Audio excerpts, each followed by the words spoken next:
Hello दोस्तों, कैसे हैं आप सभी। मैं आशा करता हूं कि आप सभी स्वस्थ होंगे, सुरक्षित होंगे, मस्त होंगे और व्यस्त होंगे और अपने अपने एग्जाम्स के लिए प्रिपरेशन कर रहे होंगे। आप लोगों का एग्जाम प्रिपरेशन और भी बेहतरीन हो, मैं भी उसके लिए अपनी ओर से प्रयास कर रहा हूं। और इसी श्रेणी में मैं एक और वीडियो लेकर आया हूं और इस वीडियो सीरीज के अंदर हम लोग BHIE 144 को डिस्कस करेंगे। ठीक है। और दोस्तों, मैं आप लोगों को एक बात बता दूं कि इस पूरे के पूरे बुक की 2 वीडियो पहले ही आ चुकी है और उसको हम लोगों ने डिस्कस कर लिया है। ये एक छोटी सी वीडियो है, इसमें करीब करीब 4-5 क्वेश्चन हम लोग इंपॉर्टेंट वाले डिस्कस करेंगे और इसके साथ ही हम लोग इस पूरी की पूरी वीडियो सीरीज को एंड करेंगे। दोस्तों, आगे बढ़ने से पूर्व मैं आपको एक बात बता दूं कि पहले जो है ना, Anshu publishers IGNOU tips assignment के नाम से जानी जाती थी, लेकिन अब ये अंशु पब्लिशर्स हो चुकी है।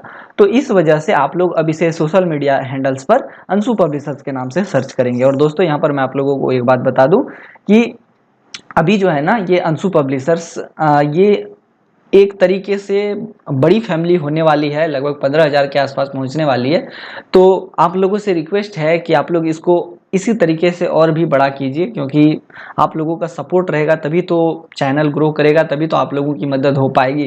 क्योंकि अगर मुझे कुछ रिस्पॉन्स ही नहीं मिलेगा तो फिर मैं आप लोगों के लिए वीडियोस बनाऊंगा कैसे। तो आप लोगों से रिक्वेस्ट है कि आप लोग इसको बड़ा करने की कोशिश करें, आप लोग इसमें ज़्यादा से ज़्यादा जुड़े।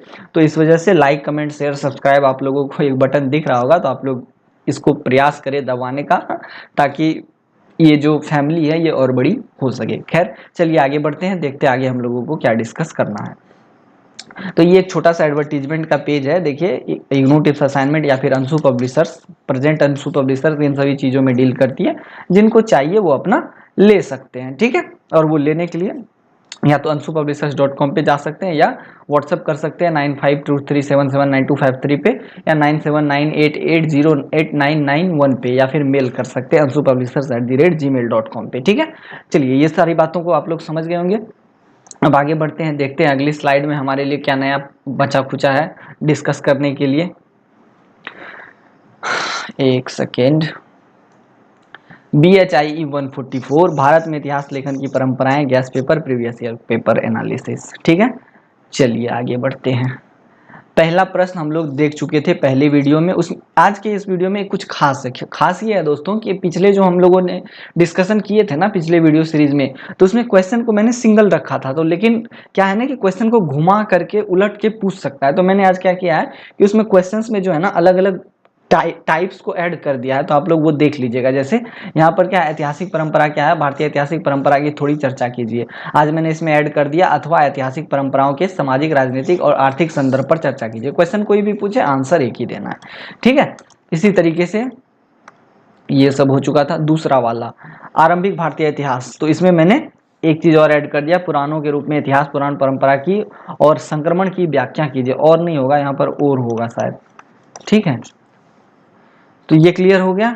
इसी तरीके से अगले क्वेश्चन को देख लेते हैं। दान, स्तुति, ऋचाएं कर चुके थे। गाथाओं के बारे में बताइए, हो चुका था डिस्कशन। भारतीय इतिहास में वर्णिक ऐतिहासिक आख्यान हो गया। महाकाव्यों के ऐतिहासिक व्याख्या, महाभारत व रामायण को ध्यान में रखते हुए महाकाव्य परंपरा के महत्व को रेखांकित कीजिए, हो चुका है। काव्य साहित्य क्या है, ये सब प्रश्न आएंगे, आप लोग दे दीजिएगा आंसर, ठीक है। ये सब हम लोग कर चुके थे डिस्कस। रामायण की ऐतिहासिकता, महाभारत पे चर्चा कीजिए। बौद्ध धर्म के इतिहास पर प्रकाश डालिए, विभिन्न बौद्ध ग्रंथों पर प्रकाश डालिए। या फिर यहाँ पर है बौद्ध ऐतिहासिक परंपरा, सॉरी यहाँ पर मिस्टेक हो गया, परमरा नहीं होगा, यहाँ परंपरा होगा, ठीक है। यहाँ पर परंपरा लिखी जाएगी, तो ये थोड़ा सा एरर हो गया है, आप लोग देख लीजिएगा, ठीक है। बौद्ध धर्म भारत की श्रावक परंपरा से निकला हुआ ज्ञान, धर्म और दर्शन है। ये सब आप लोग पढ़ चुके हैं, ठीक है। ये भी हो चुका है, ये भी, ये सब हो चुका है। कालिदास के काव्य, संगम युग और संगम साहित्य पर चर्चा। संगम युग में ऐतिहासिक चेतना तथा ऐतिहासिक परंपरा का उल्लेख कीजिए। अतीत के प्रमाणीकरण में संगम युग की ऐतिहासिकता के संबंध में चर्चा कीजिए, कर चुके हैं ये सब हम लोग। चोर, चेल, पांड्य, सॉरी चोल, चेर और पांड्या, ये सब हो चुका है। ये भी हो चुका है। चरित साहित्य परंपरा, ठीक है। ये बुद्ध चरित हो चुका है। अभिलेख क्या होते हैं डिस्कस कर चुके हैं हम लोग, ठीक है। ये भी हो चुका है। अशोक के शिलालेख कर चुके हैं। एक सेकंड देखता हूँ और कुछ है क्या इसमें। ये सब तो कर चुके। प्रयाग प्रशस्ति, जूनागढ़ अभिलेख, हाथी गुम्फा अभिलेख, हेलियोडोरस स्तंभ, कलहन द्वारा रचित राजतरंगिनी चर्चा कर चुके हैं, ठीक है। उसके बाद भक्ति काल की व्याख्या कर चुके हैं हम लोग। और उसके बाद क्या है, संत काव्य धारा ये भी हो चुकी है, सूफी काव्य धारा कर चुके हैं, चारण और भाट कर चुके हैं। उसके बाद बखरी और बखार कर चुके हैं, बुरंजी, जियाउद्दीन बर्नी हो चुका है। भैया ये सब तो हो गया है। हाँ, यहाँ से नहीं हुआ था, ये वाला क्वेश्चन करना है अभी में। प्राचीन भारत इतिहास को जानने के प्राचीन भारतीय इतिहास को जानने के लिए विदेशी स्रोतों का वर्णन कीजिए अथवा भारत के संबंध में चीनी वृत्तांतों पर प्रकाश डालिए। देखिए दोस्तों, ऐसा है कि भारत के इतिहास की अगर हम बात करते हैं, भारत के इतिहास, ठीक है, तो इसको 3 भागों में बांटकर पढ़ा जाता है। एक सेकेंड, ब्लैक स्क्रीन लेता हूं मैं। भारतीय इतिहास, ठीक है। एक सेकेंड दोस्तों, जस्ट एक सेकेंड का वक्त दीजिए मेरे को, यहाँ पर है ना, एक सेकेंड, ब्लैक स्क्रीन को हटाता हूँ। लैपटॉप जो है ना थोड़ी ज़्यादा हिल रही है हवा की वजह से। चलिए अब मैंने इसको एडजस्ट कर दिया है, एक सेकेंड, अब ब्लैक स्क्रीन पे आते हैं। हाँ, तो भारतीय इतिहास को 3 भागों में बांटकर पढ़ा जाता है। एक है प्राचीन भारतीय इतिहास, दूसरा है मध्ययुगीन, और तीसरा है आधुनिक भारतीय इतिहास। तो इन तीनों भागों में हम क्या करते हैं कि भारतीय इतिहास को पढ़ते हैं, 3 पार्ट में कुल मिला करके। तो देखिए दोस्तों, बात यह है ना कि ये जो मध्ययुगीन और आधुनिक इतिहास है, इन इन दोनों ही कालों में कई सारे इतिहासकार हुए जिन्होंने इतिहास लेखन का काम किया, ठीक है। जैसे मध्ययुगीन में जो भी शासक हुए, जैसे दिल्ली सल्तनत का शासन था भारत पे, उसके साथ साथ फिर मुगल शासन था, और फिर मंगोल वगैरह जो भी शासन करते थे, तो वो लोग अपना इतिहासकार रखते थे, या समझिए कि अपने चाटुकार रखते थे, जो कि उनके लिए इतिहास वगैरह लिखा करते थे, ठीक है। और जब आधुनिक भारत की शुरुआत हुई तो अंग्रेज वगैरह आए, तो अपने साथ इतिहास लेखन की पद्धति लेकर आए और इतिहास लिखने का काम उन्होंने किया। लेकिन जब हम लोग प्राचीन भारत की बात करते हैं दोस्तों, तो यहाँ के लोग जो थे उनको इतिहास लेखन आता था, ठीक है, वो इतिहास लिखना जानते थे, लेकिन वो इतिहास लेखन में रुचि नहीं रखते थे, और इतिहास लेखन का के विज्ञान की कला उनको पता नहीं थी कि इतिहास लिखने का क्या विज्ञान है, वो ये बात नहीं जानते थे। तो वो लोग अक्सर क्या होता था कि अपने इतिहास को लिखते ही नहीं थे। तो होता क्या है कि हमें प्राचीन भारतीय स्रोतों को आखिर पढ़ना तो पड़ेगा ना। तो इस वजह से क्या होता है कि कई सारे विदेशी लोग जो भारत आए थे प्राचीन समय में, तो उन्होंने अपने यात्रा वृत्तांत में भारत का इतिहास जो है लिखा है। मतलब प्राचीन भारतीय लोगों ने अपना खुद का इतिहास तो नहीं लिखा, लेकिन जो उस समय में विदेश से जो लोग आए थे उन्होंने यहाँ पर जो भी देखा भारत के अंदर, वो अपनी पुस्तकों में जाकर उन्होंने लिखा है। मतलब विदेश से लोग आए, यहाँ देखा और फिर जाकर के लिख डाला। तो यहीं से हमें प्राचीन भारतीय इतिहास के स्रोतों का पता चलता है, ठीक है। क्लियर है ये सारी बातें। अब चलिए आते हैं स्क्रीन पर, कहाँ गया भाई, हाँ। तो ये था प्रश्न, भारत के संबंध में चीनी वृत्तांत या प्राचीन भारतीय इतिहास को जानने के लिए विदेशी स्रोत। विदेशी स्रोत का मतलब समझ जाइए, विदेशी जो लोग आए उसके बारे में हमें यहाँ चर्चा करनी है। तो चलिए डिस्कस करते हैं।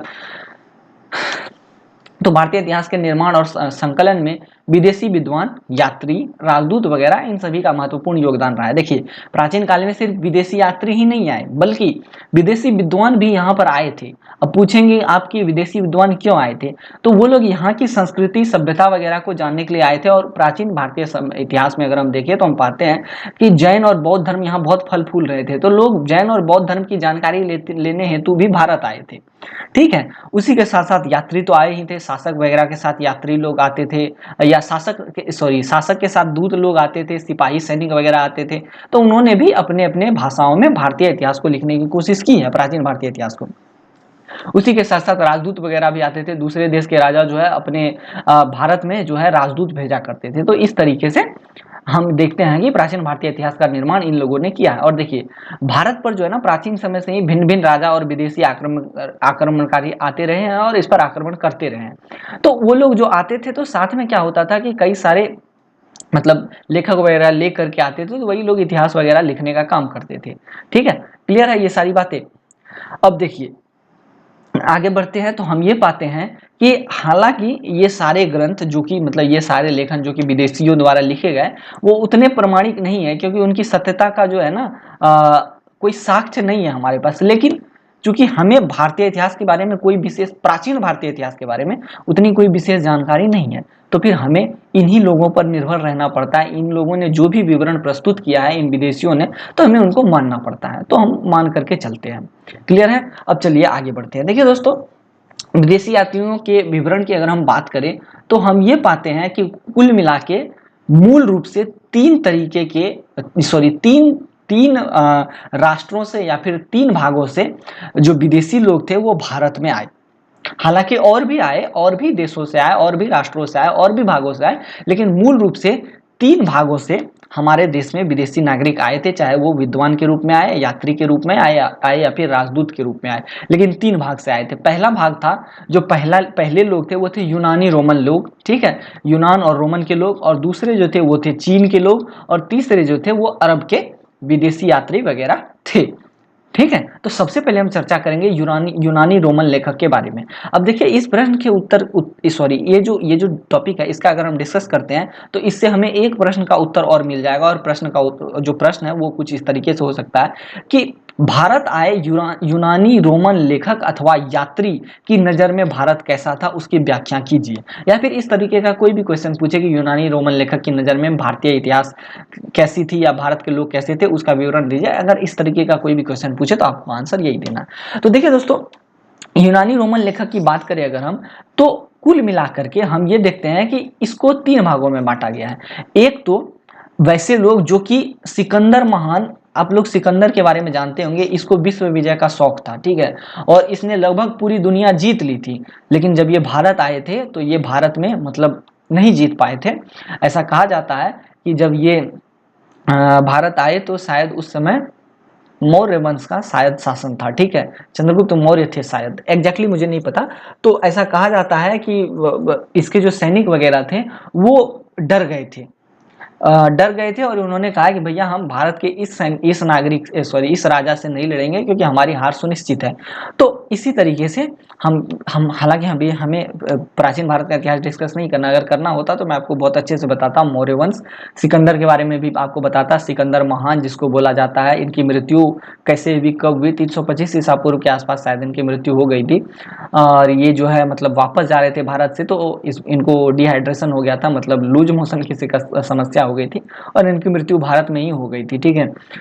तो और लेकिन हाँ, जाते जाते इन्होंने मतलब अपना एक राजदूत सेल्यूकस निकेटर पंजाब प्रांत के आसपास छोड़ दिया था। बाद में यही इन्होंने इसी सेल्यूकस निकेटर ने आसपास के इलाके पर कब्जा किया और वहाँ का राजा बन गया, और फिर बाद में इसी का राजदूत सेल्यूकस निकेटर जो है क्या कहते हैं, चंद्रगुप्त मौर्य के दरबार में अपना राजदूत भेजता है मेगास्थनीज के नाम से, जिन्होंने इंडिका पुस्तक लिखी थी, ठीक है। और इसी चंद्रगुप्त मौर्य जो है अपने साम्राज्य को बढ़ावा देने के लिए इसी क्या कहते हैं, ये क्या नाम था भाई, मैंने अभी क्या, सेल्यूकस की बेटी से शायद शादी करते हैं। तो वो सब इतिहास की बातें हैं, और वो मुझे मतलब अभी अगर आपको पढ़ाना होता तो मैं आपको पढ़ाता, लेकिन वो हमारे डिस्कशन का टॉपिक नहीं। हमारे डिस्कशन का टॉपिक है कि यूनानी रोमन लेखक जो है वो कैसे भारत के इतिहास का विवरण प्रस्तुत करते हैं, प्राचीन भारतीय इतिहास का विवरण।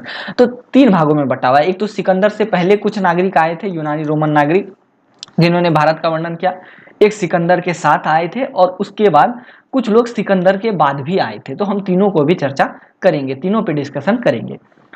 तो देखिए, सिकंदर के पूर्व या उसके समकालीन तो नहीं, पूर्व की बात करते हैं सबसे पहले। चलिए अगले वाले स्लाइड में आते हैं। सबसे पहले आए थे कौन, स्काइलैक्स, ठीक है। यह पहला यूनानी सैनिक था, और इसने सिंधु नदी का पता लगाने के लिए अपने स्वामी डेरियस प्रथम के आदेश से भारत की भूमि पर कदम रखा था।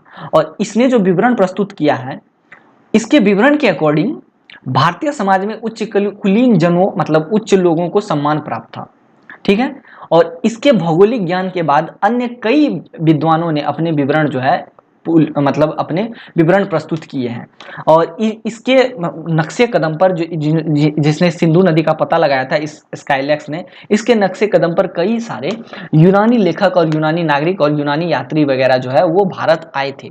अब चलिए स्काइलैक्स से आगे बढ़ते हैं। एक थे हेकेटियस मिलेटस, यह दूसरा यूनानी लेखक था, और इसने भी भारत और विदेशों के बीच जो व्यापारिक संबंध थे उसकी चर्चा अपने पुस्तक में की है। और 6ठी शताब्दी के इस आसपास में ये हेकिटियस जो है सिंधु प्रदेश में आया था। अब सिंधु प्रदेश कौन सा है, तो देखिए दोस्तों, पश्चिमी भारत जो है ना, पश्चिमी भारत को सिंधु प्रदेश कहा जाता है। मतलब पाकिस्तान और पूर्वी पाकिस्तान और पश्चिमी भारत का जो इलाका है वो सिंधु प्रदेश है। तो वो इसी प्रदेश में आया था और इसने पारसिकों के विवरण के आधार पर और स्वयं के ज्ञान के आधार पर सिंधु प्रदेश के भूगोल के बारे में बताया था हेकेटियस मिलेटस ने।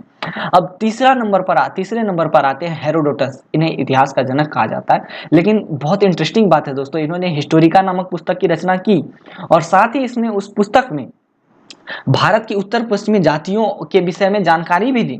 लेकिन आपको एक इंटरेस्टिंग बात बताता हूँ कि ये भारत कभी आए ही नहीं थे, ठीक है, लेकिन फिर भी इन्होंने भारत के बारे में बताया। और दोस्तों ऐसा है कि इसने जो पुस्तक लिखी है ना, उसमें भारत की कई सारी जानकारियां ऐसी है जो कि मतलब सत्य प्रतीत नहीं होती है, मतलब भ्रांतियों से, झूठ से भरी हुई प्रतीत होती है। तो क्लियर हो गया। तो हम अब इस वाले स्लाइड में इतना जान चुके हैं कि कौन से लोग सिकंदर से पहले भारत आए थे, ठीक है। अब दूसरे नंबर स्लाइड पे आते हैं। तो अब इसमें जानेंगे कि सिकंदर के समय कौन आए थे। तो सिकंदर की सेना में जो है ना, सिकंदर की सेना, अब जिसे अलेक्जेंडर कहते हैं, तो अलेक्जेंडर या सिकंदर की सेना में कई सारे विद्वान थे, लेखक थे, सैनिक अधिकारी थे और कर्मचारी थे। ये लोग आए थे और ये लोग अपने साथ साथ भौगोलिक मार्ग, सांस्कृतिक दशा इत्यादि की जानकारी लेकर के भारत आए थे और भारत की भौगोलिक मार्गों के बारे में भी इनको जानकारी मिली और साथ में इन्होंने भारत की सांस्कृतिक दशा का भी पता लगाया और जाकर के इन्होंने अपनी पुस्तक में इन सभी बातों को लिख डाला, ठीक है। और इनके साथ जो भारत आए थे उनमें थे निर्याकस, अनस्क्रिटस, अरिस्टोबुलस, चारस, यूमनिस आदि, ठीक है। ये सब बड़े फेमस लेखक थे जो कि सिकंदर के आसपास में भारत आए थे, सिकंदर के समकालीन थे। और इन लेखकों ने जो है ना, तत्कालीन भारतीय इतिहास का एक अच्छा खासा मतलब कह सकते हैं कि ठीक ठाक प्रमाण जो है प्रस्तुत किया था। एरिस्टोबुलस ने युद्ध के इतिहास और अनस्क्रिटस ने एक किताब लिखी जिसका नाम था सिकंदर की जीवनी। इसमें उन्होंने यात्रा वृत्तांत लिखा।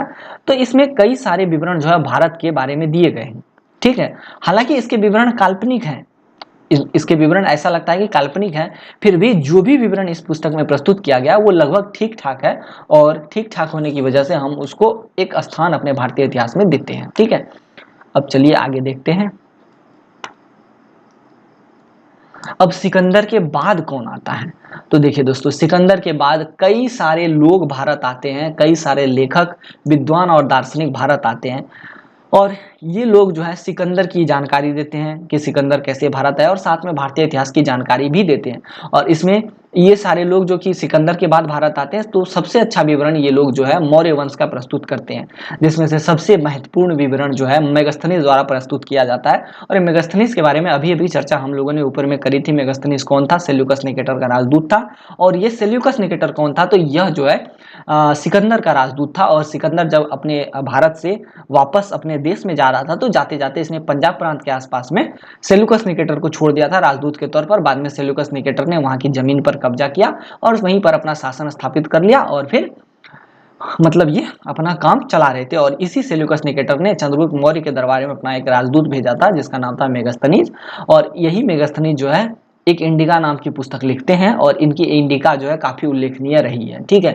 लेकिन दोस्तों इंटरेस्टिंग बात यह है कि इनकी जो इंडिका है, कहा जाता है कि इसकी शुद्ध कॉपी जो है अब तक प्राप्त नहीं हुई है। मतलब मेगास्थनीज ने वास्तविक इंडिका जो लिखी उसकी एक अच्छी कॉपी जो है प्राप्त हमें नहीं हुई है, मतलब कहीं से भी प्राप्त नहीं हुई है, ना किसी भी म्यूजियम, संग्रहालय या फिर किसी भी खनन वगैरह कहीं से भी कोई जानकारी हमें अच्छी खासी नहीं मिलती है मेगास्थनीज की इंडिका की। लेकिन हाँ इतना जरूर है कि लगभग शायद कुछ समय पहले, आज से लगभग 200 वर्ष पहले जो है ना, मेगास्थनीज की इंडिका की एक जली पकी कॉपी केरल के आसपास से प्राप्त हुई है, ऐसा माना जाता है।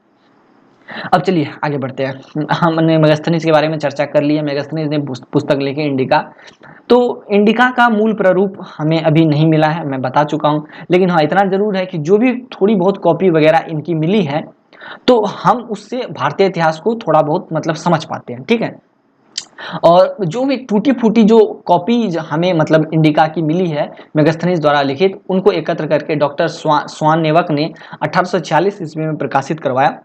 और इसका अंग्रेजी अनुवाद भी 1891 ईस्वी में मैक्रिंडल ने किया था, ठीक है। और मेगास्थनीज ने भारत के बारे में बहुत अच्छा विवरण दिया। लेकिन दोस्तों एक इंपॉर्टेंट बात मैं आपको और बता दूं, मेगास्थनीज ने चंद्रगुप्त मौर्य का अच्छा खासा विवरण तो दिया है, लेकिन उसमें उन्होंने कई सारी जगहों पर मतलब आडंबर का भी प्रयोग कर दिया है। मतलब कई सारी जानकारियां ऐसी दी है जो कि लगता है कि फेक है, मतलब ऐसा लगता है जैसे बढ़ा चढ़ा कर लिखा गया है। फिर भी क्या कर सकते हैं हम, हमें उसको भी कंसिडर करना पड़ता है और हम पढ़ते हैं उसको। चलिए अब आगे बढ़ते हैं। तो मेगास्थनीज ने इंडिका में बताया है कि भारत का जो आकार था वो एक समचतुर्भुज की तरह था, ठीक है। और उसने भारत की कुल 56 नदियों का उल्लेख किया है, जिसमें गंगा को सबसे पवित्र उन्होंने माना है अपनी पुस्तक में, और आज भी ऐसा ही है। और उनके अनुसार पाटलिपुत्र नगर भारत का सबसे बड़ा नगर था। वो ऐसा बोलते हैं कि जो पाटलिपुत्र जो वर्तमान पटना शहर है वो भारत का सबसे बड़ा शहर था उस समय में। और इसकी लंबाई लगभग जो है, लंबाई चौड़ाई लगभग 80 स्टेडिया मतलब 16 किलोमीटर, और चौड़ाई लगभग 15 स्टेडिया मतलब 3 किलोमीटर के आसपास थी। और उनके अनुसार भारतीय जो है वीर और सत्यवादी और साहसी हुआ करते थे, ठीक है। ये तो हम लोगों ने बता दिया। अब इसी के साथ आगे बढ़ते हैं। एक और थे सीरिया के राजा अंतियोकस, ठीक है। और इन्होंने एक राजदूत भेजा था डायमेकस नाम से, और ये बिंदुसार के राजदरबार में आए थे, और ये काफी समय तक यहाँ पर रहे थे। और इन्होंने भी अपनी एक पुस्तक लिखी, और इसकी भी मूल पुस्तक जो है उपलब्ध नहीं है, कहाँ गई नहीं पता। तो इन्होंने जो भी अपनी पुस्तक लिखी थी उसमें भारत की सभ्यता और भारत की राजनीति के बारे में इन्होंने अच्छा खासा उल्लेख जो है किया था, ठीक है। अब उसके बाद आगे बढ़ते हैं। एक और मिस्र के नरेश थे, मिस्र के राजा थे, जिसका नाम था टॉलमी फिलाडेल्फस। इन्होंने भी एक राजदूत अपने दरबार में भेजा था, जिनका नाम था डायोनिसियस, ठीक है। और क्या था, शायद मैं उल्टा बोल रहा हूं, डायोनिसियस थे राजा और टॉलमी फिलाडेल्फस जो है राजदूत थे, शायद एग्जैक्ट नहीं है पता, मतलब थोड़ा कंफ्यूजन हो गया। एक सेकंड मैं क्लियर कर लेता हूं। चलिए कंफ्यूजन क्लियर हो गया दोस्तों। डायोनिसियस राजदूत था, और ये मिस्र के राजा टॉलमी फिलाडेल्फस के कहने पर मौर्य दरबार में आए थे, और संभवतः बिंदुसार या फिर अशोक के शासनकाल में ये भारत में आए थे। और इन्होंने भारत का अच्छा खासा विवरण जो अपनी पुस्तक में प्रस्तुत किया। हालांकि वो पुस्तक अभी प्राप्त नहीं हुई हम तक, हमें अब तक प्राप्त नहीं हुई है। हो सकता है जल गई हो, या फिर प्राचीन भारत की बात है तो वो कहीं होगी नहीं होगी, पता नहीं, कौन जानता है इसके बारे में। उसके बाद स्ट्रेबो नाम से भी एक यूनानी विद्वान आए, और इन्होंने भी भारत का अच्छा खासा विवरण किया है और दिया है। और साथ ही इन्होंने पुराने विद्वानों के विवरण के आधार पर अपना एक अच्छा खासा भारतीय वृत्तांत जो है लिखा है, ठीक है। और इसने भूगोल के नाम से एक पुस्तक की रचना भी की है, भारतीय भूगोल के नाम से, ठीक है। और कुछ अन्य अज्ञात लेखक भी है जो भारत आए थे। उनमें से एक पुस्तक है पेरिप्लस ऑफ द इरिथ्रियन सी, किसने लिखी है पता नहीं। ये भी भारत की अच्छी खासी ज्योग्राफी मतलब भौगोलिक संरचना का उदाहरण हमें प्रस्तुत करके देती है, ठीक है। उसके बाद टॉलमी का भूगोल जो है वो भी प्रचलित है, प्लिनी की नेचुरल हिस्ट्री वो भी प्रचलित है, ठीक है। तो ये सारी बातें अब हम लोग जान चुके हैं। अब चलिए चीनी लेखक की चर्चा करते हैं। तो देखिए भारत और चीन दोनों में बौद्ध धर्म एवं संस्कृति का निरंतर प्रसार हुआ था प्राचीन समय में, आपको भी पता होगा। तो और ऐसा कहा जाता है कि चीन के राजा थे, उनको सपना आया था सुनहरे देवता के रूप में, और कहा गया था कि यहाँ पर इसी धर्म को, उस सुनहरे देवता ने कहा था कि भैया यहाँ पर इसी धर्म को बसाया जाए। तो फिर उसके बाद उस सपने को देखने के बाद वहाँ के राजा ने अपने कई सारे दूत और मैसेंजर्स वगैरह भारत में भेजे थे, और फिर भारत में यहाँ से वो लोग बौद्ध धर्म की जानकारी इकट्ठा करके ले गए थे, और उनको एक मंदिर में रखा गया था, और वहीं से बौद्ध धर्म वगैरह चीन में फैला था। ऐसी कहानियां चलती आ रही है। तो कुल मिला के हम ये कह सकते हैं कि भारत और चीन दोनों आपस में मतलब बौद्ध धर्म के माध्यम से जुड़ गए थे। तो बौद्ध धर्म का ज्ञान प्राप्त करने के लिए कई सारे चीनी और बौद्ध यात्री, या चीनी बौद्ध यात्री कह लीजिए, वो भारत आए थे, ठीक है। और यहाँ से मतलब भगवान बुद्ध की जानकारी तो एकत्र कर ही रहे थे, लेकिन जब वो भारत से गए तो फिर उन्होंने भारत की संस्कृति वगैरह के बारे में भी एक अच्छा खासा विवरण अपनी पुस्तकों में प्रस्तुत किया है। तो इन चीनी लेखकों में एक थे फाइयान, यह भारत आए थे, ठीक है। और ये भारत जो आए थे, तो ये भारत आने का इनका एक उद्देश्य था। ये भारत आए थे बौद्ध हस्तलिपियों को खोजने और बौद्ध की स्मृतियों को खोजने के लिए। और जब ये भारत आए थे तो ये उस समय सम्राट विक्रमादित्य के दरबार में भारत आए थे, ठीक है। और इन्होंने अपनी पुस्तक में मोक्ष प्रदायिनी गंगा और पवित्र यमुना नदी के आसपास के बारे में चर्चा की है और उन्होंने बताया कि वो इस नदियों के मैदानी भागों और प्रांतों में घूमे थे और फिर उन्होंने बताया कि कैसे वहाँ का शासन, मतलब गंगा नदी के आसपास के क्षेत्र में कैसे शासन वगैरह चल रहा था। ये जो फाहियान थे, इनकी पुस्तक जो है फाक्यूकी नाम से प्रसिद्ध है और इसमें जो है, इस पुस्तक में कई सारे भारतीय राजतंत्रों का वृत्तांत जो है वो लिखा गया है। ठीक है, और इस पुस्तक के अंदर उस समय, मतलब उस समय की जो प्राचीन भारतीय संस्कृति थी और जो सामाजिक और राजनीतिक स्थिति थी, उसके वृत्तांत हमें देखने को मिलते हैं। फाहियान ने अपने विवरण में भारत के कई सारे औषधालयों, मतलब मेडिसिन लैब वगैरह के जिक्र जो है वो किए हैं और चांडालों वगैरह का उल्लेख भी किया है। ठीक है, उसके बाद एक और यात्री भारत आया, चीनी यात्री, जिसका नाम था ह्वेनसांग, और ये बहुत इंपॉर्टेंट है। ठीक है, इसको जो है ना प्रिंस ऑफ पिलग्रिम्स कहा जाता है, क्योंकि ये इन्होंने कई सारे देशों की यात्रा की थी और इन्होंने कई सारे बौद्ध धर्म स्थलों का जायजा भी लिया था और फिर ये यात्रियों का राजकुमार भी कहलाते थे, क्योंकि इन्होंने कई सारे जगहों पर भ्रमण किया था और इन्हें नीति का पंडित भी कहा जाता था और इनकी उपाधि मोक्षदेव या महायान देव की भी थी। और ये बौद्ध भिक्षु थे और ये भारत आए थे तो बौद्ध धर्म का ज्ञान अर्जन करने के लिए आए थे और ये पुष्यभूति वंश के सम्राट नरेश हर्षवर्धन के शासनकाल में भारत आए थे।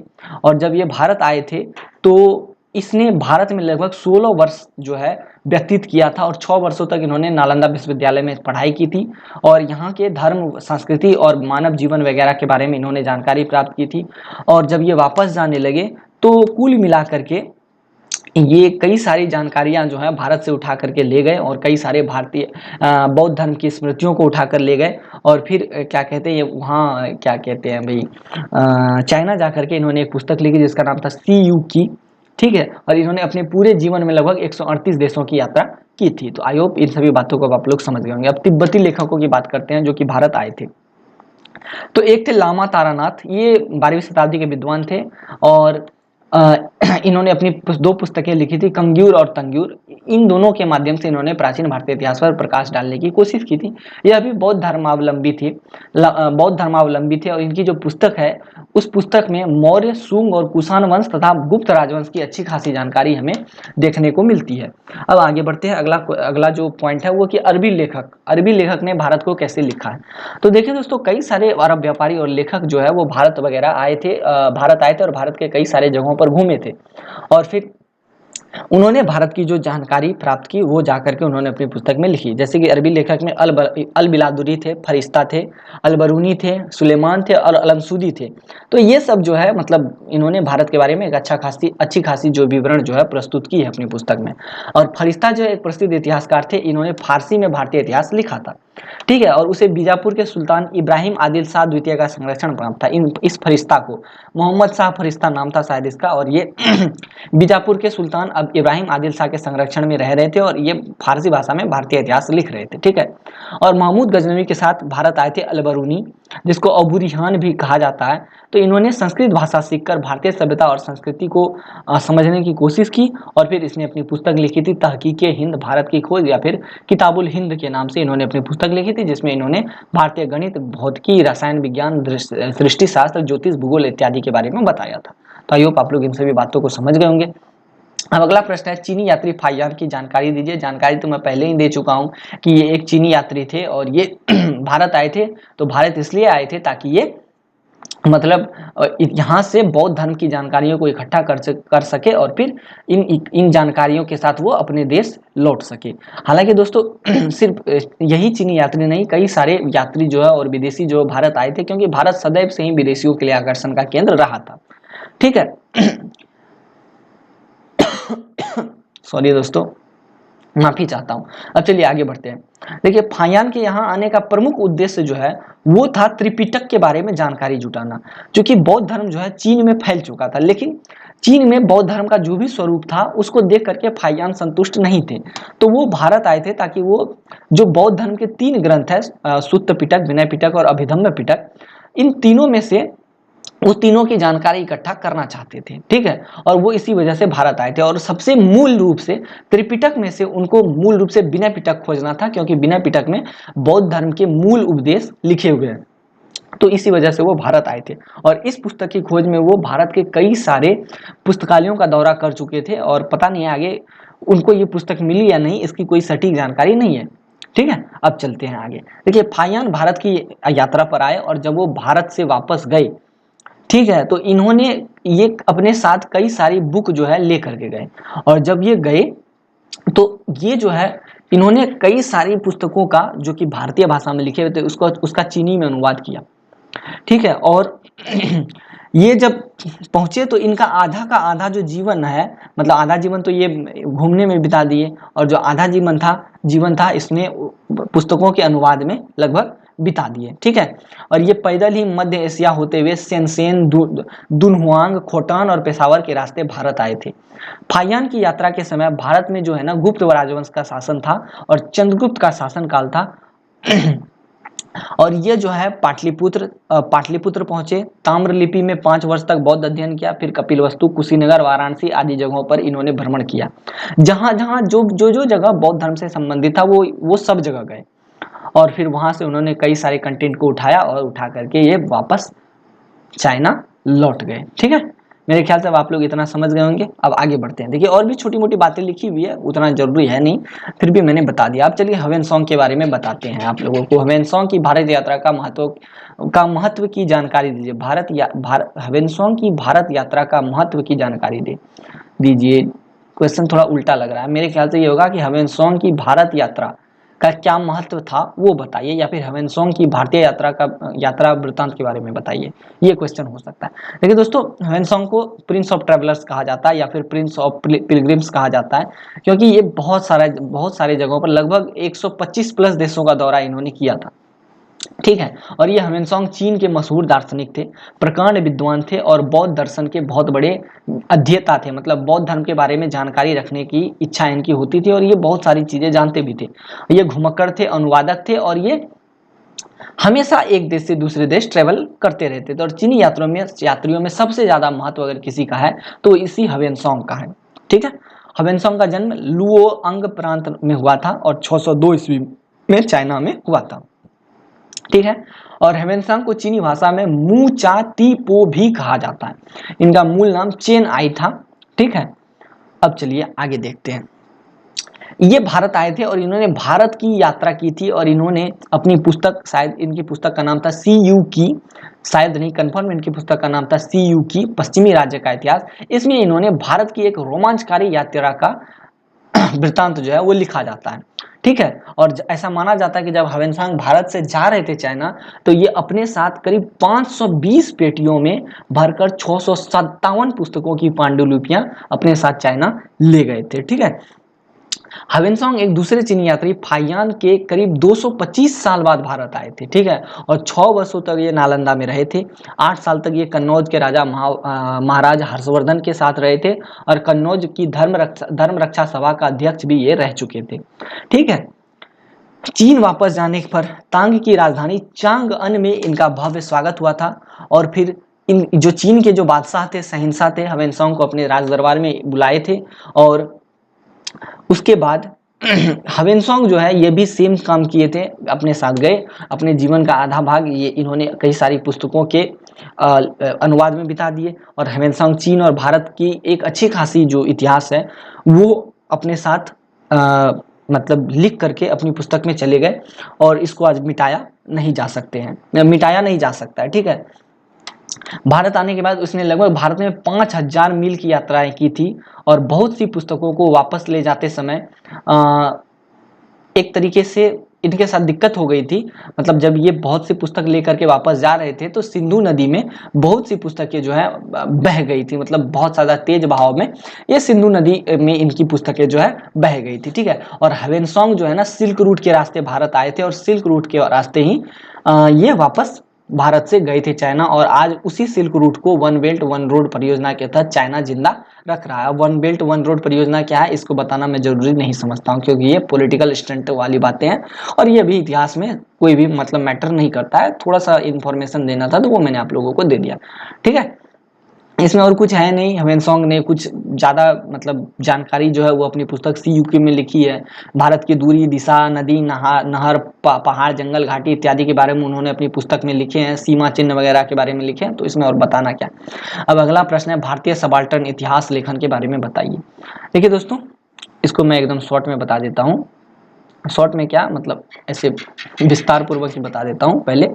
तो इतिहास लेखन के 4 विंग जो है भारत में क्रिएट हुए। एक सबल्टर्न, ठीक है, 4 तरीके क्रिएट हुए, एक सबल्टर्न, दूसरा औपनिवेशिक, ठीक है, तीसरा मार्क्सवादी, और चौथा जो है वो है राष्ट्रवादी। तो 4 तरीके के इतिहासकार भारत में हुए और चारों तरीके के इतिहासकारों ने भारत को अलग अलग तरीके से लिखने की कोशिश की, मतलब भारत के इतिहास को अलग अलग तरीके से लिखने की कोशिश की। सबसे पहले सबल्टर्न की बात करते हैं, नहीं सबल्टर्न की बात नहीं करते, सबसे पहले औपनिवेशिक की बात करते हैं। रेड पेन ले लेता हूं। तो देखिए दोस्तों, औपनिवेशिक इतिहासकार वे इतिहासकार थे जो कि भारत आए थे, और कब आए थे, जब भारत गुलाम था। और भारत किसका गुलाम था, तो अंग्रेजों का गुलाम था। तो ये सारे जो इतिहासकार थे अंग्रेजी इतिहासकार थे जो कि भारत आए थे, और इन्होंने भारत के इतिहास के बारे में जानकारी हमें दी थी। तो ये सारे इतिहासकार औपनिवेशिक इतिहासकार हुए, जैसे कि जेम्स स्टुअर्ट, उसके बाद जेम्स मिल थे, ऐसे और भी इतिहासकार थे जो कि भारत आए थे और इन्होंने भारत की एक अच्छी खासी पहचान जो है इतिहास के रूप में दर्ज की है, मतलब इतिहास में इन्होंने भारत के बारे में लिखा है। हालांकि ये जो औपनिवेशिक इतिहासकार थे इन्होंने भारत का सच्चा सच्चा वर्णन नहीं किया है, ऐसा राष्ट्रवादी इतिहासकारों का मानना है।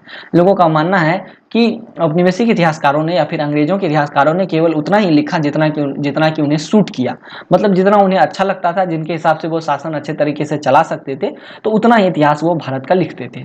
तो औपनिवेशिक के बाद आते हैं मार्क्सवादी इतिहासकार पे।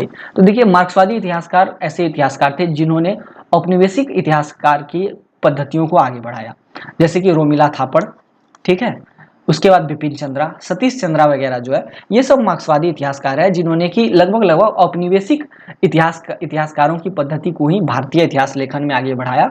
और इन्होंने लगभग कुल मिला के यही सारी बातों को मतलब आगे बढ़ाया और लिखा, और यही पुस्तकें, और अभी जो है ना वर्तमान में हम लगभग सारी पुस्तकें जो इतिहास की हम पढ़ते हैं वो लगभग मार्क्सवादी विचारधारा से ही प्रभावित हैं। ठीक है, क्लियर है। अब चलिए सबल्टर्न इतिहासकार की बात करते हैं। तो सबल्टर्न इतिहासकार ऐसे इतिहासकार थे जो कि औपनिवेशिक इतिहासकार के लेखन का विरोध करते थे, और वो ये कहते थे कि देखिए, औपनिवेशिक इतिहासकार या फिर मार्क्सवादी इतिहासकारों ने जो भी भारतीय इतिहास लिखे हैं उसमें पक्षपात किया गया है, उसमें केवल उन सभी बातों को ही बताया गया है जो कि इतिहास में अच्छी थी, और जो बुरी बातें थी उसको इतिहास में बताया ही नहीं गया, जैसे कि गरीबों की स्थिति कैसी थी वगैरह वगैरह। तो उन्हीं सभी चीज़ों के खोज के लिए जो भी तरीके इतिहास में अपनाए जाते हैं उन्हें हम सबल्टर्न इतिहास पद्धति कहते हैं, और सबल्टर्न इतिहासकार इस तरीके से अपना इतिहास जो है वो लिखते हैं। अब चलिए, ये वाला है राष्ट्रवादी इतिहासकार। सबल्टर्न इतिहासकार में आप ये क्या कहते हैं, औपनिवेशिक इतिहासकार का एग्जाम्पल मैंने दे दिया, मार्क्सवादी का दे दिया। और सबल्टर्न में क्या आता है, सबल्टर्न में शायद डीडी बसु आते हैं, मैं एग्जैक्ट नहीं अभी भूल गया हूँ, मैं आपको बताऊंगा अभी जो डिस्कस करवाऊंगा तो उसमें है लिखा हुआ इतिहासकार का नाम, वो मैं आपको बता दूंगा। फिलहाल यहाँ आते हैं राष्ट्रवादी इतिहासकार की बात करते हैं। तो देखिए दोस्तों, राष्ट्रवादी इतिहासकार वैसे इतिहासकार है जो कि भारत के इतिहास को पुनः से लिखना चाहते हैं, और लिखते भी हैं। और वो जो है मतलब कुल मिलाकर के ये क्या कहते हैं, जैसे कि आधुनिक इतिहास पर अपने अलग अलग विचार रखते हैं। उनका कहना है कि जो भी आधुनिक इतिहास हमें पढ़ाया जा रहा है कुल मिलाकर के, हालांकि सभी इतिहास तो है ही, ठीक है, मध्ययुगीन इतिहास और आधुनिक इतिहास और प्राचीन इतिहास तो जो सब है ही, लेकिन जो मध्ययुगीन और आधुनिक इतिहास है उसमें जो है विशेष छेड़छाड़ की गई है, ऐसा राष्ट्रवादी इतिहासकारों का मानना है। राष्ट्रवादी इतिहासकारों का कहना है कि जो हमें दिखाया जा रहा है मार्क्सवादी इतिहासकारों के माध्यम से वो सच नहीं है, और जो सच है वो हम लोग लिख रहे हैं। तो राष्ट्रवादी इतिहासकार में एक डॉक्टर ताराचंद है और एक है आपको डॉक्टर मजुमदार है शायद, हाँ डॉक्टर मजुमदार ही हैं जो कि राष्ट्रवादी इतिहासकार के तौर पर जाने जाते हैं। अब इतिहासकार कौन होते हैं दोस्तों, तो इतिहास लेखन करने वाले इतिहासकार होते हैं।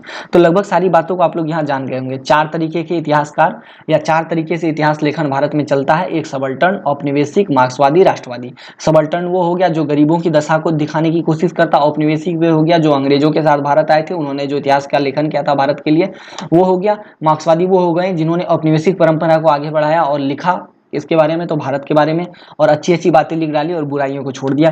जो राष्ट्रवादी इतिहासकार हैं वो आधुनिक और मध्यकालीन भारत के इतिहास को पलटने की बात करते हैं। वो ऐसा कहते हैं कि भैया देखिए, जो इतिहास आपने पढ़ाया है या जो इतिहास अभी चल रहा है वो वैसा है नहीं, ठीक है, इसमें कुछ ना कुछ परिवर्तन हो सकते हैं। तो आई होप ये सारी बातें आप लोगों को क्लियर हो गई होंगी। ठीक है, अब चलिए विस्तार से तो मैं आपको यहाँ पर बता ही देता हूँ। क्लियर, एक सेकेंड, हाँ ये अगले स्लाइड में कैसे आएगा भाई, ये वाला था, सबल्टर्न इतिहासकार के मतों पर चर्चा कीजिए। तो वही है सबल्टर्न, यानी औपनिवेशिक शासन के दौरान लिखे गए इतिहास में जिन सामान्य व्यक्तियों, घटनाओं और सूचनाओं की अनदेखी की गई, उन्हें फिर से लिखकर जनता के सामने लाने के लिए जिस ऐतिहासिक अध्ययन विधि को प्रारंभ किया गया, वो सबाल्टर्न स्टडीज सबाल्टर्न स्टडीज कहलाता है। और मैं बता चुका हूँ ये सारी बातें। ठीक है, अंग्रेजी लेखक और इतिहासकारों ने अपने हिसाब से इतिहास का लेखन किया था, उन्होंने उतना ही लिखा जितना उन्हें सूट किया, क्योंकि वो चाहते थे भारत पर शासन करना, ना कि वो निष्पक्ष होकर भारतीय इतिहास लिखना चाहते थे। ठीक है, तो इसी वजह से जो भी उन्होंने छुपाया उसको उजागर करके जो इतिहासकार लिखते हैं भारत के बारे में, उन्हें ही सबल्टर्न इतिहासकार कहते हैं, और जिस शैली में वो लिखते हैं उसे ही सबल्टर्न इतिहास की शैली बोलते हैं। ठीक है, क्लियर है।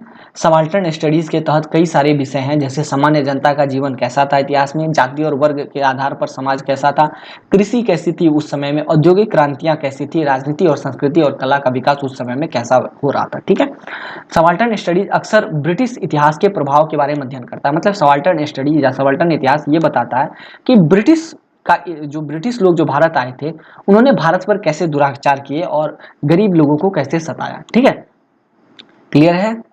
अब आगे बढ़ते हैं अगले स्लाइड में। ठीक है, अब देखिए सबसे पहले अगर हम सबाल्टर्न स्टडीज की बात करें तो इसकी स्टार्टिंग जो है 1982 ईस्वी के आसपास में हुई थी। और इसमें क्या हुआ था, भारत में ऑक्सफोर्ड यूनिवर्सिटी प्रेस के माध्यम से कुछ जर्नल लेख वगैरह प्रकाशित किए गए थे। ठीक है, और ये जो लेख लिखे गए थे, ये लेख विदेशों में पढ़े हुए भारतीय लोगों द्वारा लिखे गए थे। मतलब विदेशों में जाकर के भारतीय विद्वान पढ़ के आए थे, और जब वो भारत आए तो फिर उन्होंने भारत के इतिहास को पुनः से जनरेट करने की कोशिश की, पुनः से लिखने की कोशिश की। और जो वो जर्नल्स वगैरह उन्होंने लिखे, उन्हीं को भारतीय ऑक्सफोर्ड यूनिवर्सिटी प्रेस के माध्यम से प्रकाशित किया गया, और वही जो है सबल्टर्न इतिहास की लेखन पद्धति का एक नमूना बना। और इनके प्रारंभिक नेता जो है, मतलब प्राथमिक नेता जो है, वो रंजीत गुहा थे। यही मैं भूल गया था सबल्टर्न इतिहासकार का एक नाम। तो रंजीत गुहा जो थे, ये बहुत इंपॉर्टेंट नाम है जिन्होंने सबल्टर्न स्टडीज को आगे बढ़ाया, सबल्टर्न इतिहास को आगे बढ़ाया। ठीक है, इन्होंने भारत में किसान विद्रोह के बारे में बताया। फिर सबल्टर्न अध्ययन में और भी कई सारे विद्वान जो है वो हुए, जैसे कि एक गायत्री चक्रवर्ती भी हुई। ठीक है, क्लियर है। और इन्होंने अपने विश्लेषण में, मतलब ये सब जो है रंजीत गुहा, गायत्री चक्रवर्ती या फिर अन्य कोई भी सबल्टर्न इतिहासकार, इन्होंने अपने विश्लेषण में कई सारे मुद्दों पर बातें उठाई हैं, कई सारे मुद्दों पर अपने विचार प्रस्तुत किए हैं, जैसे कि भारत का विघटन, भारत कैसे टूटा दो भागों में, फिर मार्क्सवाद, नारीवाद, इन सभी बातों पर भी चर्चा इन लोगों ने की है। ठीक है, और ये लोग जो है अक्सर भारत के जो इतिहास है, भारत का जो वर्तमान इतिहास है, जो मार्क्सवाद इतिहास से प्रभावित है, तो इसकी आलोचना करते हैं। वो ऐसा कहते हैं कि देखिए जो इतिहास हमें पढ़ाया जा रहा है, जो मार्क्सवादी इतिहास हमें पढ़ाया जा रहा है, ये हमारे लिए नहीं है, ये गलत है। ठीक है, क्योंकि इसे अंग्रेजों ने लिखा था, और अंग्रेजों ने केवल उतना ही लिखा जितना उन्हें जरूरत थी। ठीक है, क्लियर है। अब चलिए आगे बढ़ते हैं। देखिए सबाल्टर्न स्टडीज के अनुसार इस इतिहास में हमें यह बताया जाता है कि कैसे लोगों ने अपने दम पर भारत को आज़ाद करवाया, या फिर कैसे लोगों के साथ भारत में अंग्रेजों के शासनकाल में क्या कहते हैं कि उठापटक जो है वो हुआ करती थी। मतलब अंग्रेजों के शासनकाल में भारत के लोगों के साथ कैसे दुर्व्यवहार हुआ करता था। तो आई होप इन सभी बातों को आप लोग समझ गए होंगे। अब आगे बढ़ते हैं। अगला प्रश्न है, भारतीय मार्क्सवादी इतिहास के लेखन के बारे में बताइए। तो कुछ नहीं है, मैं पहले ही बता चुका हूँ। मार्क्सवादी इतिहास मतलब वैसे इतिहास का पन्ना जिसको कि लगभग औपनिवेशिक इतिहास के बराबर माना जाता है, और जिसको कि लगभग विदेशी लोगों ने लिखा था, और उसी को इन लोगों ने आगे बढ़ाया। तो ऐसे इतिहासकार जो है मार्क्सवादी इतिहासकार कहलाए, जैसे कि रोमिला थापड़। उसके बाद आपको ये क्या कहते हैं, बिपिन चंद्रा, सतीश चंद्रा वगैरह जो है, ये सब मार्क्सवादी इतिहासकार कहलाए। और इन्होंने एक समस्या जो है वो क्रिएट की है, और वो समस्या ये क्रिएट की है कि इन्होंने इतिहास लेखन तो किया, ठीक है, जैसे कि रोमिला थापड़, रामशरण शर्मा, इरफान हबीब, द्विजेंद्र नारायण झा, इन्होंने एक अच्छा खासा भारतीय इतिहास तो लिखा, लेकिन दिक्कत ये है कि इन्होंने भारत की जो समस्या भरे इतिहास की कहानी है उसको लिखा ही नहीं।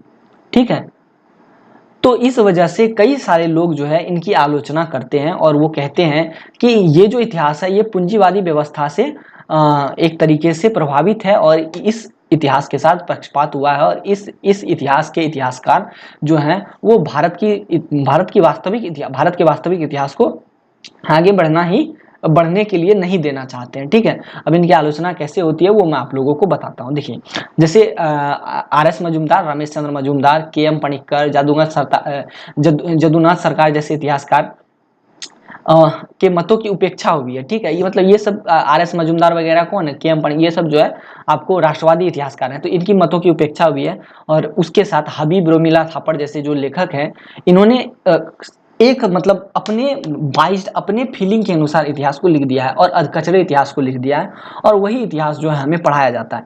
ये जो रोमिला थापड़, हबीब वगैरह जो है, इन्होंने क्या किया है, तो मंगोल आक्रमणकारी थे और जो विदेशी आक्रमणकारी थे उनका बीच बचाव किया है अपने इतिहास में। मतलब उन्होंने कहा है कि भैया जो इतिहास आप लोगों ने मतलब इन लोगों ने लिखा है, हबीब और रोमिला थापड़ ने, इन लोगों ने मंगोल, दिल्ली सल्तनत वगैरह और विदेशी आक्रमणकारियों को बचाव करने की कोशिश की। और भीमराव अंबेडकर ने भी इन मार्क्सवादी इतिहासकारों की आलोचना की है, क्योंकि इन इतिहासकारों ने भारत के जातिगत मुद्दों को अच्छे से उठाया ही नहीं है अपने इतिहास में। ठीक है, क्लियर है?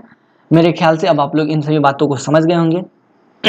और ऐसा माना जाता है कि इन मार्क्सवादी इतिहासकारों ने मुसलमानों के समर्थन या बचाव के लिए काम किया है और इससे हिंदू राष्ट्रवादी मान्यता को ठेस पहुंचती है। ठीक है, तो ऐसा ही एक एग्जाम्पल भी है। अरुण शौरी की एक पुस्तक है, जाने माने इतिहासकार थे ये। ठीक है, इनकी पुस्तक का नाम है कार्यविधि, दिशा और उनके छल। तो इसमें ऐसी कुछ बातें जो है वो लिखी गई है। खैर, ये सब डिस्कशन का टॉपिक नहीं है कि मुसलमानों का समर्थन या बीच बचाव क्या, ये सब आलोचना की जाती है, तो आलोचना वाले पॉइंट मैंने यहाँ बताए हैं। ठीक है, अब लोगों का काम है आलोचना करना, लोगों का काम है मतलब विरोध करना। अब हर कुछ का विरोध होता है, चाहे वो कितना अच्छा से अच्छा ही क्यों ना हो, उसका विरोध होता है। और कुछ विरोधी चीज़ों में भी कुछ अच्छा मिल जाता है। जैसे मैं अपनी ही बात कर लेता हूँ, मैं कितना भी अच्छा वीडियो बना लूँ लेकिन उसकी आलोचना हो ही जाती है। कुछ लोग कहते हैं कि वीडियो अच्छा नहीं बनाते हैं, ठीक है कई बार कहते हैं। कुछ लोग कहते हैं कि आप कंटेंट अच्छा नहीं बनाते हैं, तो सबका अपना अपना नियम है। कुछ लोग को क्या होता है कि खराब कंटेंट होने के बावजूद भी, जैसे मेरा अभी खराब कंटेंट ही है एक तरीके से, तो कुछ लोग फिर भी तारीफ करके जाते हैं। तो यही बात है, आलोचना और मतलब बड़ाई आलोचना चलती रहती है, तो ये छोटी मोटी बातें हैं। अगला प्रश्न हम लोग देख लेते हैं। अगला प्रश्न है भारतीय राष्ट्रवादी इतिहास लेखन के बारे में बताइए। तो वही है दोस्तों, कुछ नहीं है इसमें, ये लगभग जो है सबल्टर्न इतिहास से मैच करता है, सबल्टर्न इतिहासकारों से मैच करता है। और ये लोग भी भारत के राष्ट्रीय आंदोलन के बारे में अपना अलग अलग मत देते हैं। इनका कहना है कि भारत का जो राष्ट्रीय आंदोलन था वो वैसा था ही नहीं जैसा कि हमें दिखाया गया है। ठीक है, क्लियर है? राष्ट्रवादी इतिहासकारों का कहना है कि भारतीय राष्ट्रीय आंदोलन जो है वो एक अलग तरीके से ही हमें दिखाया जा रहा है, रोमिला थापड़ या फिर अन्य किसी भी क्या कहते हैं मार्क्सवादी इतिहासकार के द्वारा। रोमिला थापड़, सतीश चंद्रा, विपिन चंद्रा, ये लोग जो भी हमें दिखा रहे हैं वो ऐसा है नहीं। ठीक है, अब देखिए, राष्ट्रीय आंदोलन के क्षेत्र में दो लेखक बहुत अग्रणीय थे, एक RS मजूमदार और एक डॉक्टर ताराचंद, और ये दोनों बहुत अच्छे खासे राष्ट्रवादी इतिहासकार हैं। और RS मजूमदार की बुक अच्छी है, मैं भी थोड़ा बहुत पढ़ चुका हूँ इसको, तो मुझे तो अच्छी लगी RS मजूमदार की बुक। अब चलिए बात करते हैं कि अब दोनों के विचार देख लेते हैं, डॉक्टर रमेश चंद्र मजूमदार और डॉक्टर ताराचंद जो है उनके क्या विचार थे ये भारतीय आंदोलन के इतिहास पे। तो डॉक्टर मजूमदार जो है, इनकी पुस्तक अच्छी है, ठीक है, लेकिन इनकी पुस्तक को स्वीकार नहीं किया गया। सबसे पहले डॉक्टर RS मजूमदार को ही भारतीय इतिहास लेखन का जिम्मा दिया गया था पंडित जवाहरलाल नेहरू के द्वारा, लेकिन इसको स्वीकार नहीं किया गया क्योंकि इन्होंने अपनी पुस्तक में बंगाल को बड़ा करके दिखाया था, और बंगाल में जो भी हिंसाएं वगैरह हुई थी, हिंदू मुस्लिम विभाजन वगैरह हुआ था, तो इसको उन्होंने अच्छे से दिखाया था। तो इस वजह से भारत सरकार ने डॉक्टर मजूमदार की जो पुस्तक है, जो इतिहास लेखन है, उसको नकार दिया था।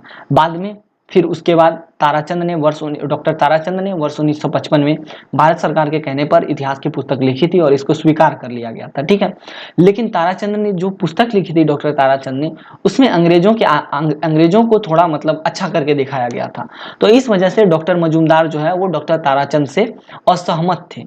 उन्होंने कहा कि जो भी स्वतंत्रता आंदोलन की राजनीतिक व्याख्या की गई है, चाहे वो डॉक्टर ताराचंद जी के द्वारा की गई हो या फिर चाहे वो अन्य किसी भी क्या कहते हैं क्या है भाई मार्क्सवादी इतिहासकार के द्वारा की गई हो, वो गलत है। ठीक है, इनका कहना है कि देखिए, ये जो आंदोलन वगैरह हुआ था, ये इसमें महात्मा गांधी को एक तरीके से अच्छा करके दिखाया गया था, लेकिन मजुमदार कहते हैं कि अच्छा नहीं थे वो, ठीक है, वो अच्छे नहीं थे क्योंकि वो अहिंसावादी नीतियों पर चलते थे और वो अहिंसावादी नीति जो उनकी थी वो पहले ही समय से पहले ही फेल हो गई थी, ठीक है, वो ऐसा मानते थे।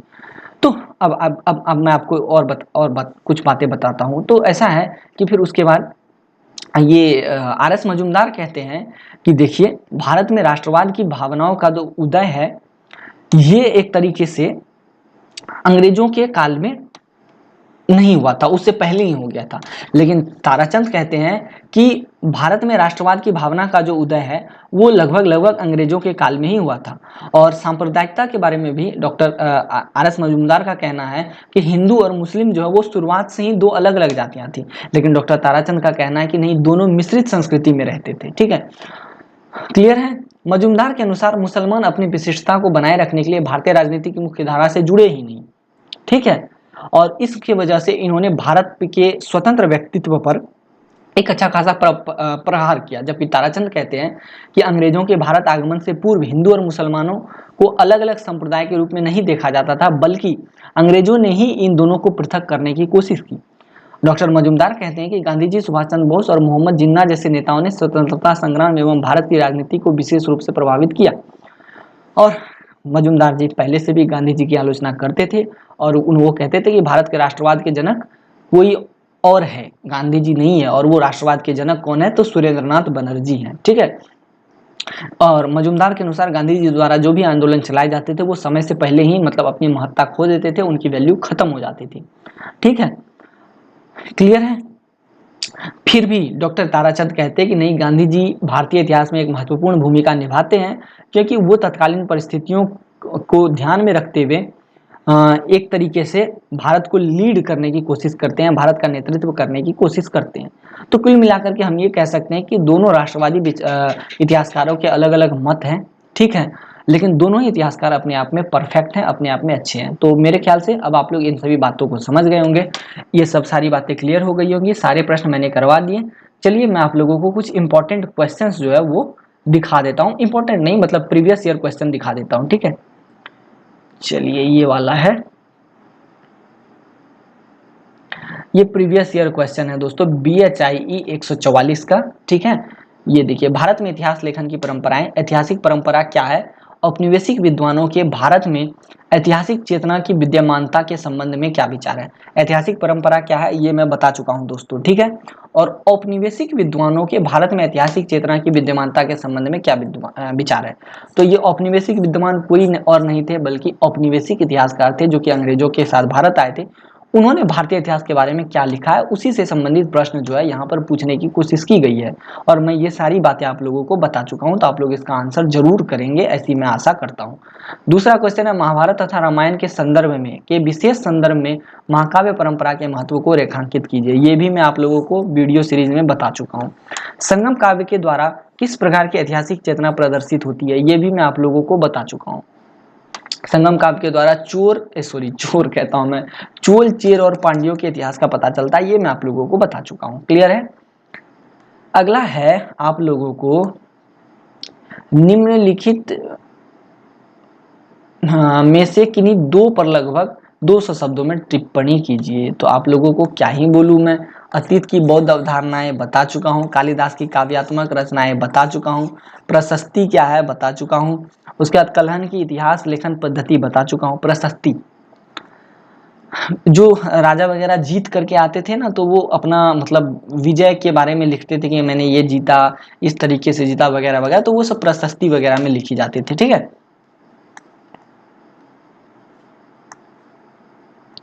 उसके बाद है, भक्ति संत चरित ग्रंथों पर एक टिप्पणी लिखिए। भैया ये भी मैं आप लोगों को बता चुका हूँ कि ये भक्ति काल में निर्गुण और सगुण भक्ति धारा का उदय हुआ, और निर्गुण भक्ति धारा के अंतर्गत दो धाराएं बनी, एक संत धारा, एक सूफी धारा, ठीक है। तो संत चरित, यही संत धारा के बारे में यहाँ लिखना है, ठीक है। तीर्थ वंशावली परंपरा, इसकी चर्चा मैंने नहीं की है और ये रह गया है, इसको छोड़ देते हैं क्योंकि इतना प्रश्न हो गया था कि मतलब डिस्कस करना लंबा हो गया था, तो इस वजह से मैंने इसको छोड़ दिया। 7वां नंबर प्रश्न है, जेम्स मिल के विशेष संदर्भ में औपनिवेशिक इतिहास लेखन के प्रमुख दृष्टिकोणों का आलोचनात्मक परीक्षण कीजिए। ठीक है, एक सेकेंड इसको इरेज कर देता हूं। ये क्वेश्चन किस तरीके का है, किन्हीं 5 प्रश्न का उत्तर दीजिए। भाग 1 इसमें से तो दे चुका हूं, ये वाला इधर भी है ना, भक्ति सत्यचरित बता चुका हूँ। जेम्स मिल वाला जो है, जेम्स मिल के विशेष संदर्भ में, ये भी मैंने नहीं बताया दोस्तों। औपनिवेशिक इतिहास के बारे में आप लोगों को बताया, औपनिवेशिक इतिहास लेखन के बारे में बताया, लेकिन जेम्स मिल के बारे में नहीं बताया, मुझे जरूरी नहीं लगा। 8वां नंबर प्रश्न क्या है, चलिए 8वां नंबर प्रश्न देखते हैं। किन्हीं 2 पर टिप्पणी करनी है। बर्नी की उच्च कुल तथा निम्न कुल की नीति, जियाउद्दीन बर्नी के बारे में मैं आप लोगों को बता चुका हूँ, उसके बारे में लिखना है।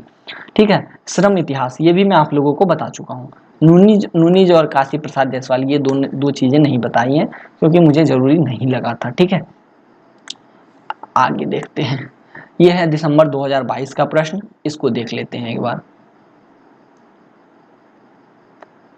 जैन पौंचर्यम द्वारा किस जैन अवधारणा का अध्ययन किया जा सकता है। ठीक है, पौंचर्यम भी नहीं बताया, ये भी रह गया, सॉरी, इसको देखेंगे बाद में। अगला प्रश्न देखते हैं। अशोक के अभिलेखों पर टिप्पणी कीजिए, बता चुका हूँ। राजतरंगिणी के संदर्भ में टिप्पणी कीजिए, ये भी बता चुका हूँ। और मेरे ख्याल से इतना इनफ है। 2 प्रश्न के उत्तर आपको देने हैं, इस सेक्शन से आप दे सकते हैं, या फिर 3 प्रश्न के उत्तर देने हैं आपको, वो आप दे सकते हैं, क्योंकि आपको यहाँ ऊपर में लिखा गया। देखिए दोस्तों, यहाँ पर मुझे कोई प्रकांड पंडित आप लोगों को नहीं बनाना, आप लोगों को बस अपने एग्जाम से मतलब होना चाहिए और एग्जाम आप लोगों का अच्छा जाए, यही मैं आशा करता हूँ। 5 प्रश्न है, प्रत्येक खंड से कम 2 प्रश्न के उत्तर देने हैं। तो 2 प्रश्न को तो आप लोगों ने उत्तर कर दिया, ठीक है, ये वाला। तीसरा प्रश्न है, किन्हीं 2 पर टिप्पणी कीजिए। इतिहास का अंतर्बद्ध रूप, ये भी मैं आप लोगों को बता चुका हूँ पहले वीडियो सीरीज के अंदर। ठीक है, गाथा और नारसंसी बता चुका हूं। ठीक है, संगम युग की ऐतिहासिकता बता चुका हूं। तो भैया इसमें कुछ रह तो नहीं गया। देखते हैं खंड ख में क्या है भैया खास। बुरंजी की ऐतिहासिक व्युत्पत्ति, बुरंजी के बारे में बता चुका हूं, इसके बारे में ये भी बता चुका हूं। अहोम राजवंश के लोग बुरंजी लिखाया करते थे। ठीक है, बुरंजी, बखार, ये सब कुछ बता दिया है मैंने। अबुल फजल के बारे में नहीं बताया। राष्ट्रवादी इतिहासकारों के प्रमुख तर्कों की व्याख्या कीजिए। राष्ट्रवादी इतिहासकार मजूमदार जी, ताराचंद जी के बारे में यहाँ पर लिखना है। ठीक है, किन्हीं 2 पर लगभग 200 शब्दों में टिप्पणी कीजिए। चलिए देखते हैं 2 पर टिप्पणी करने। बखर बता चुका हूँ, बखार के बारे में बता चुका हूँ। दक्षिण एशिया की प्रारंभिक अरब वृत्तांतकारों की समझ, अरबी लेखक जो भारत आए उनके बारे में, मतलब क्या कहते हैं, उन्होंने भारत के बारे में, भारत के विषय में या फिर दक्षिण एशिया के विषय में क्या लिखा, ये प्रश्न यहाँ पर जो है पूछा जा रहा है। और है स्त्रियों के इतिहास संबंधी नवीन रुझान। तो भैया स्त्रियों का इतिहास, ये सब क्वेश्चन जो है इंपॉर्टेंट नहीं लगा, तो मैंने छोड़ दिया। हालांकि इतने प्रश्न मैंने आप लोग को जरूर बता दिया जो कि आपके एग्जाम में आएंगे। तो आई होप आप लोगों को ये वीडियो सेशन अच्छा लगा होगा। इस वीडियो सेशन को अब यहीं समाप्त करते हैं, फिर मिलते हैं नेक्स्ट वीडियो सेशन में। Till then tata bye bye, take care. कोई भी कमी अथवा त्रुटि रही हो तो मैं उसके लिए माफ़ी चाहता हूँ, और आप लोगों से एक रिक्वेस्ट है कि कमेंट सेक्शन में फीडबैक जरूर दें। ठीक है।